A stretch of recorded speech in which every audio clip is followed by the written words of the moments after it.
So guys, ngayon magpapagupit kami dalawa ni Doris dahil si Doris daw po ay magpapapogi at siya ay maghahanap ng kanyang babae. At nung Valentine ay siya hindi masaya dahil hindi siya nakapagpagupit ngayon, nagpapapogi para siya may mapa ng babae.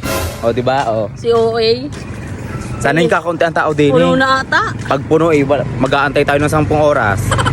Yan! Guys, dahil walang tao din sa barbershop, akala may sobrang daming tao. Si Doris na ngayon na maggugupit sa akin. Mahal mo kaga? Oo, kakalboy lang.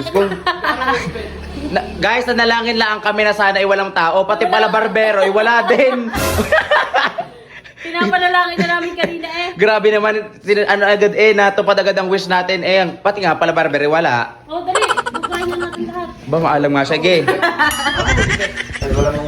Dahil wala magugupit. Dahil wala manggugupit guys, si Doris pala maggugupit sa akin. Ayusin mo yan kung hindi pasasabugin kita. Teka, ano ka? Talba? Kalbo? Gugupitin ko gantunay. Baka mapabilog ko din yan. Tingnan mo ako, hindi ka naman maalam pala. Tawagin mong maalam. Guys, natakot naman na rin mag-intay at baka siya'y malobat, nagdala agad ng power bank. Yun naman pala wala kaming iintayin at ang iintay namin ay barbero. At walang katao-tao din eh. Aram pinanalangin namin ay sana walang tao. Biglang wala kang tao. Ang galing, ito lang ang barbero, barbershop na walang barbero. Customer la Diyos ko, ngayon ako nakatala na barbershop na kailangan mo pang tawagan ang barbero para pumunta ng barbershop. May mga tao-tao din eh. Kanina pa kami din eh guys. Diyos ko po. Ang tagal ng barbero din eh. Ano kailangan mo gano'n? Dula na ako sa iyo. Sikat ganito nga bago gupit ka. Ano ka katirip-katirip sa hem? Malunula ako. Shoutout po sa kanila guys. Yan. Hey! Ang arte. Ang hirap ng barbershop na walang barbero. Napapakailaman ako nang hindi maalam eh. Guys. Lulang na ako sa iyo. Lulang na ako. Ilagay mo ari. Ano ba? Mabibig ka naman ako. May stress ka na dito. Ano talong? Ano ba? Ano ka? Mamamatay ako sa inyong dalawa. Lumayas na kayo. Umikot ka. Umikot ka. Ayan. Makikita nyo po ngayon, mamamataan nyo ang isang globo na umiikot. Uy, ba't basang-basa ang buhok mo? Di kayo pinagpapasa mo. Di mo na yung nagmamarunong. OJT pala sa barbero. Pagpapaka-barbero. Ang alam lang pala magbasa ng ulo. Tingnan nyo. Tingnan nyo guys, basang-basa. Dahil pang hinalamusan ako, pinaliguan ako. Dapat ikay nagpaligo na lang ng aso kaysa ikay magbarbero. OJT na pala. Eh, akala ko aso ka eh.